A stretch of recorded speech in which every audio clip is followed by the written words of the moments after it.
जय हिंद दोस्तों, आप सभी का फिर से एक नए वीडियो में स्वागत है। सो अपने आज की इस वीडियो में हम जानेंगे कि उच्चारण स्थान किसे कहते हैं, यानी उच्चारण स्थान की परिभाषा, ठीक किस वर्ण का उच्चारण स्थान क्या है और उसका याद करने का ट्रिक क्या होता है, इसे भी जानेंगे। यानी कि सबसे पहले हम जानेंगे कि उच्चारण स्थान कहते किसे हैं, फिर उसके बाद किस वर्ण का उच्चारण स्थान क्या होता है वो भी जानेंगे और उसे याद करने का ट्रिक भी देखेंगे। चलिए इस वीडियो को बिना देर किए स्टार्ट करते हैं।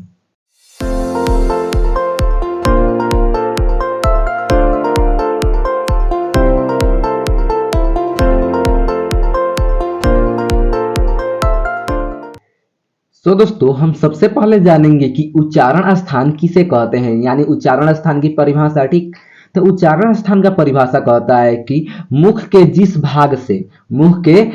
भाग से वर्णों का उच्चारण होता है उसे उच्चारण स्थान कहते हैं। क्या कहते हैं जी? उच्चारण स्थान कहते हैं। यानी कि हमारे मुख के जिस भाग से वर्णों का क्या होता है, उच्चारण होता है। उच्चारण का मतलब क्या होता है? उच्चारण का मतलब होता है बोलना, ना, यानी कि मुंह के जिस भाग से हम वर्णों का उच्चारण करते हैं, वर्णों को बोलते हैं, उसे हम क्या कहते हैं जी? उच्चारण स्थान कहते हैं। क्लियर हुआ ना जी?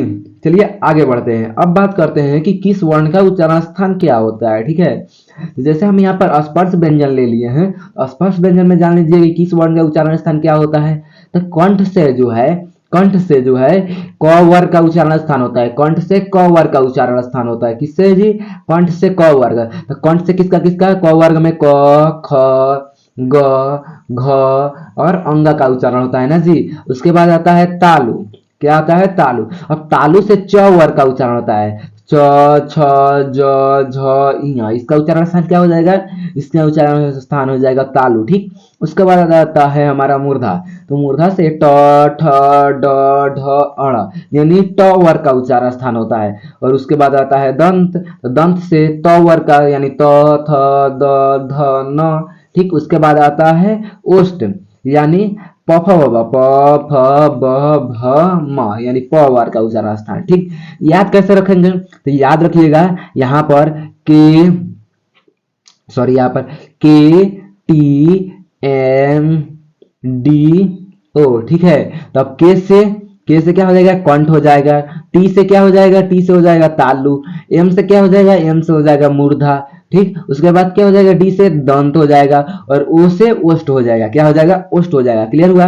के टी एम दो, कंठ, तालु, मूर्धा, दंत, ओष्ठ। ठीक है, तो के टी एम दो। ठीक, अब क्या होगा? के से तो क वर्ग। ठीक है, अब एक को बैठा दीजिए। क वर्ग, उसके बाद क्या आता है? च वर्ग आता है, तो तालु से हो जाएगा च वर्ग।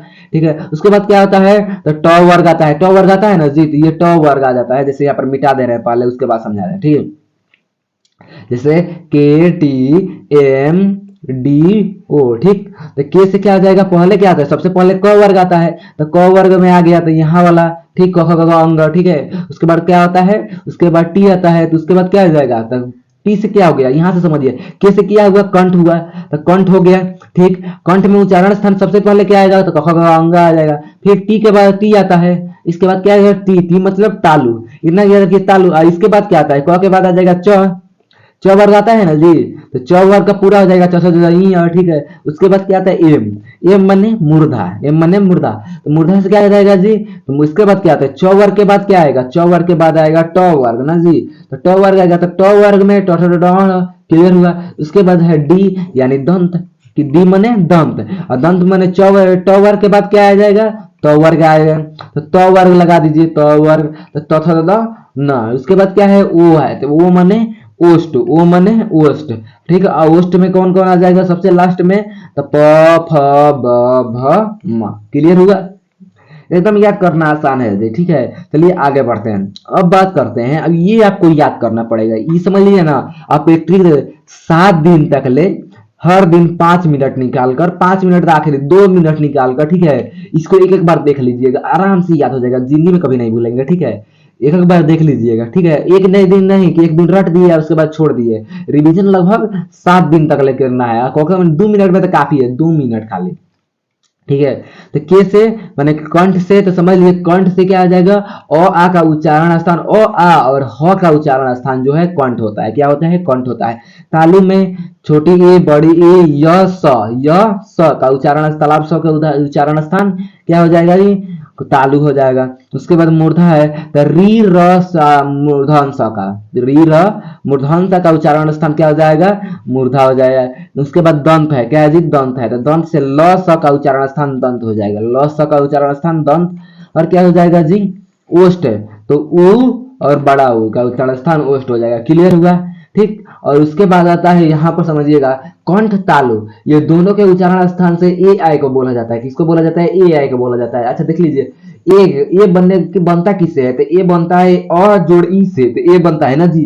तो अ माने क्या, तो अ का उच्चारण स्थान देखिए तो किसका है, अ का उच्चारण स्थान कंठ है, तो कंठ हो गया, ठीक है। और तालु से क्या, ई किससे, किसका उच्चारण स्थान है, ई से तालु का उच्चारण स्थान है, तो यानी कंठ तालु हो गया ना जी। कंठ और तालु मिलाकर क्या बना, ए बना। तो पहले अगर नहीं समझ में आएगा ए, तो ए को क्या कर दीजिएगा, तोड़ दीजिएगा।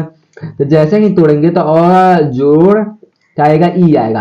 अ का उच्चारण स्थान, तो अ का उच्चारण स्थान हो जाएगा कंठ, और ई का उच्चारण स्थान तो हो जाएगा तालु। तो यानी कंठ तालु से मिलाकर बोला जाता है जी, ठीक।